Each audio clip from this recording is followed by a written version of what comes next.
Good morning students, this is Meeta Kataria. Welcome you all to the SVV channel. Here we are going to study about class 8 subject SS Civics chapter 1, that is the Indian Constitution. Already I have posted my video and this is regarding the revision of that chapter. Okay, now I hope you all remember that what we have already done in this chapter. So I'm going to revise this chapter in this video.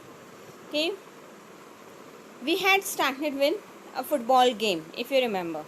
Now in a football game there are certain rules. For example, if a player is touching the ball with the hand, so the player is given foul by the referee. What is the reason of that? The reason is that according to the rules of the game of football, the players are not allowed to touch the ball with the hands or pass it with the hands. They have to only pass with the foot.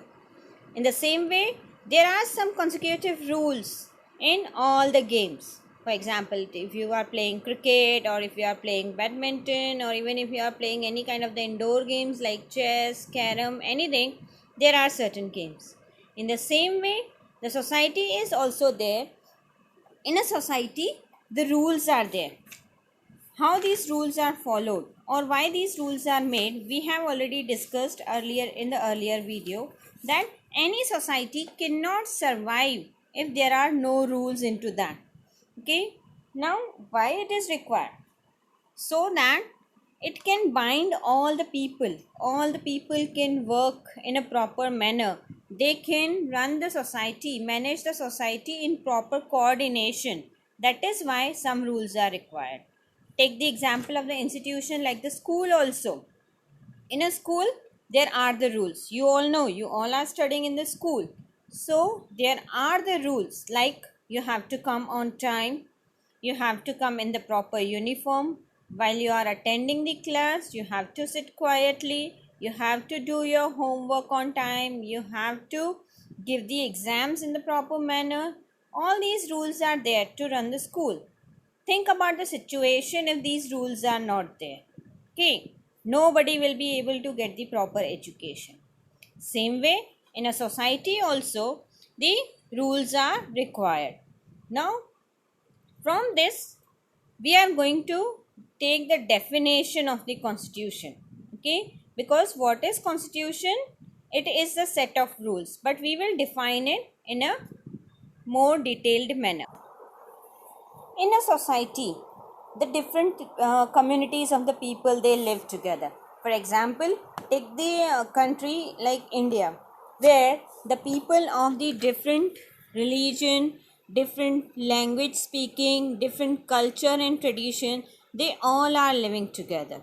So to avoid any kind of the clashes and to have the proper working of the country and working of the government and run the country smoothly, these rules are required. These rules are formulated through the consensus. That means when all the citizens of the country, they agree upon these rules. Yes, they are ready to follow these rules.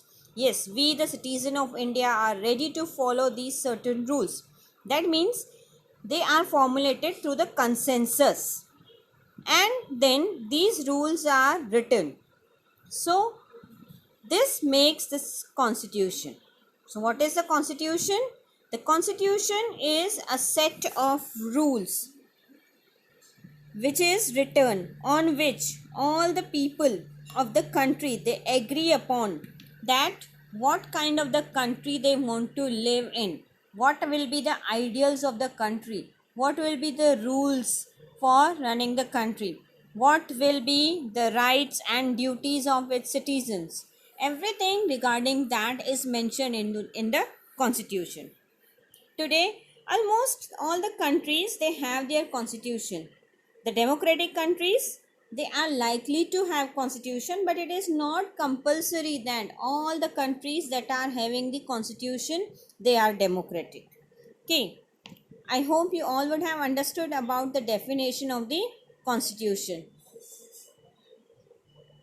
Now we will go to the topic that why does a country need constitution. But before that we go to that, let us discuss about that what are the different purposes that a constitution serve.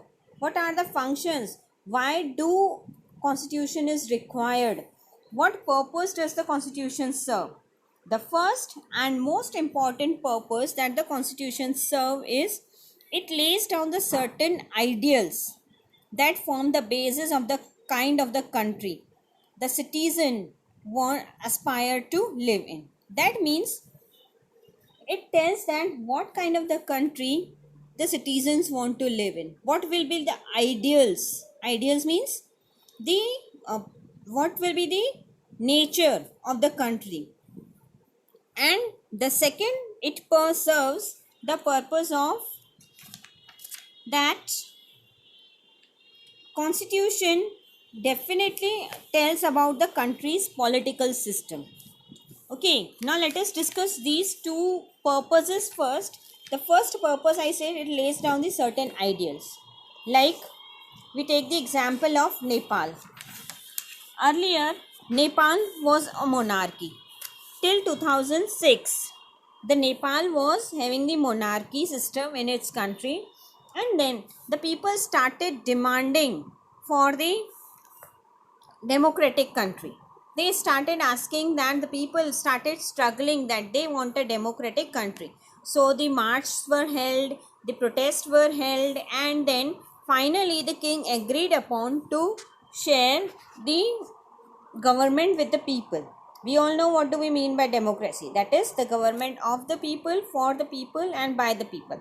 So he became ready to transfer the powers to the people of the country, and finally in 2007 Nepal adopted an interim constitution. That means earlier it was a monarchy and now it had become the democratic country. So the constitution required to be changed because it completely changes the type of the government.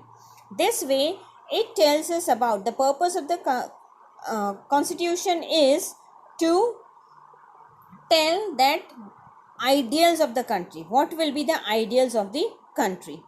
And the second purpose that I say to define the nature of the country's political system. For example, the country want to be a democratic country, a monarchy, or it will be a autocratic country. So it tells, for example, China is having the communist party system. In India, it is having the multi-party system. In US, it is having the two-party system. So what kind of the government would be there? In India, we elect our prime minister. In US, the president is elected. Okay, even the different type of democracy. So everything is mentioned into the constitution. So these are the two purposes that the constitution serves. Okay, here I end my first video. We will do the revision of the further that why does a country need constitution in the second part. Okay, I hope you all are watching the videos and you all are doing your assignments regularly. For that you need to go to the school web page. Check the web page every day. Some videos and assignments are uploaded, so you are required to go through it. Even you all are supposed to join the Google Classroom, and the new thing that our school has started is the online classes, Zoom classes. So I request all the students to join the Zoom classes without pay. Okay, goodbye everyone. Stay safe, stay at home.